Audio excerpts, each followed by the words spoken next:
Yes, good afternoon, good morning, good evening. Welcome to Retro Spectrum. I'm still Ewan Spence, and I'm still looking at some of the great games and the forgotten classics and the new releases on the ZX Spectrum. We're going to go over what could potentially be a forgotten classic, or it could just be an above average up the screen shooter. It is, of course, Moonstrike, which has been played on the stream for the last week or so. And I'm getting quite good at it. By quite good, I mean occasionally I'm getting to the second level. You'll see me overcrank the game as well to play it at 800%. It's just great. It's great fun, that one. But we're here for the review of the title. So let's get that underway just now as we get everything fired up over here. On the Spectrum, as always, you can leave your comments. You'll find so on twitch.tv/Spence. You'll find the YouTube channel, youtube.com/Retro Spectrum Gaming, and you'll also find us in Facebook as well at the same facebook.com/Retro Spectrum Gaming. So let us get underway with our look at Moonstrike. Okay, we are up and running. There we go. Press enter to continue. Now, I've actually, because I'm doing this on the emulator, I don't have 3 minutes of the tape. It has something called Movie Load, which allowed you to I allowed the developers to put up text messages as the tape is loading. So it's a bit like a tape counter, and that basically set the scene for you. It basically amounts to you're going to the moon, you're going to strike at the bad guys, and you're going to do your best to beat them up.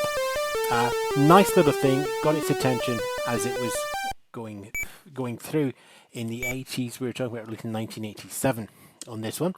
But anyway, let's have a look at Moonstrike. It is you at the bottom, left, right, up, down. When you fire two things. You fire your cannons off the side of your spacecraft, and you fire a bomb out of your spacecraft. Now, you only fire that's what the forward cross is. That's basically your bomb site. If your bomb site is on something that looks important, you will fire a bomb. And hopefully that's going to stand you in good stead. So what you actually have is you actually have two levels of... Oh, get trapped in the corner there. Two levels of shooting action here. One of them is the in the sky. And that is represented, of course, by your wing cannons and the strange flying light bulbs and rocks that we're seeing there. Thank you, very well-timed graphics move. And it's also up in the sky where you've got the white bullets that are firing through, and of course a touch on them or touch on any other of the flying objects is instant death. You've also got the ground game as well, where you got a chance to take out the cannons and the weird spitting flowers at you. So you need to sort of balance off what you're doing on the ground to what you're doing in the sky. And at the end of every level, you've got yourself a big bad. And you got to try and basically Star Wars your bomb into the central cooling exhaust pipe that's spurting out little sparkly graphics. And that will allow you to finish the level without losing a life. Unlike myself there, I managed to lose a life. And for some reason, you can also blow up the volcanoes. For some reason, there are also volcanoes on the moon. Well, there are volcanoes on the moon, it's just that none of them are active.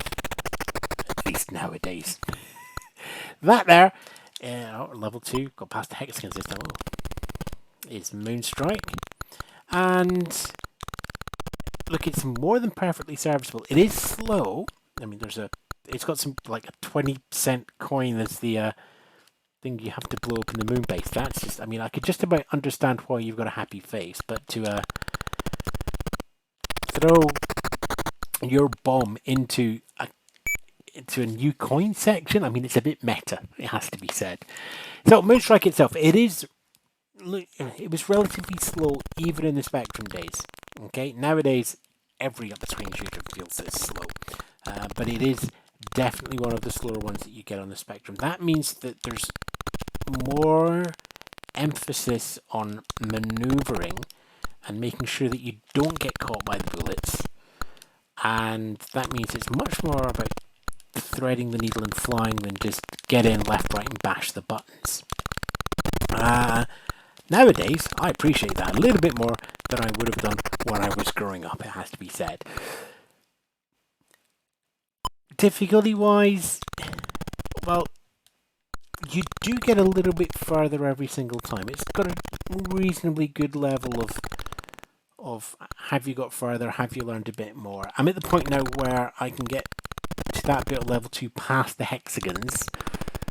That's sort of 6 and then 7 lineups, and get past them. And I'm getting to that point regularly when I'm playing the game.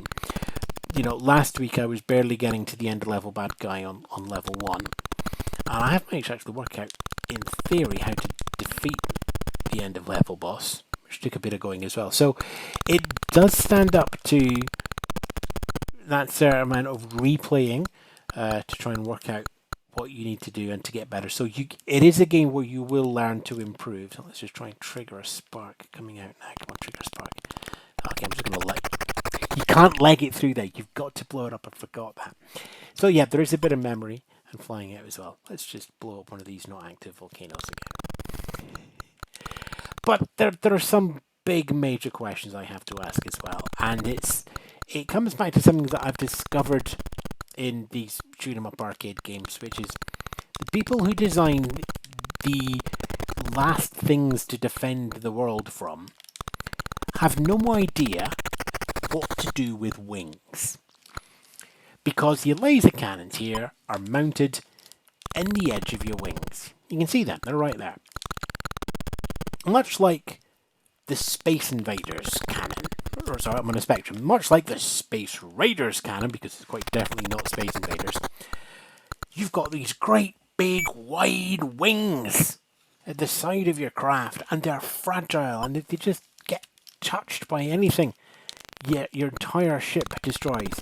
Not only are the wings fragile, but they just end up being suicide machines for the rest of your craft. But even more so, the game's called Moon Strike. You don't need wings on the moon. Now, okay, we can maybe justify that and go, oh, maybe you're on a different moon. Maybe it's a moon that's got an atmosphere where you can move rings. Okay, that's it. Then it's Titan, okay? That's the only moon in the solar system that's got that. And this is not Titan. Titan does not have craters like this. We've sent a probe down. You know, we've looked at it. We didn't even think that it had craters back in 1987 when this was published. There's no need to have these fragile wings on this spacecraft. Like that. I'm perfectly fine. You can knock the side cannon off, but I should be able to survive that. And yet again, the 1980s designers working on 24th century technology have completely missed the point in trying to make the last thing that can survive the thing to destroying the other thing. You know, not all of them can have Death Blossom. You need to give them some sort of chance to go through. Anyway, let's just go back again. Moon Strike. Now I've got the hammer system. It is a very steady shoot 'em up, I think it has to be said. And I think if you're going to remember it on the Spectrum, a lot of people are going to remember this because it had the fancy tape loader that actually told the story and gave you a little bit of interactivity as you were loading in the game. It certainly was what caught its attention in the magazines. In terms of actual playing, yes, you are going up the screen and you are shooting, but it's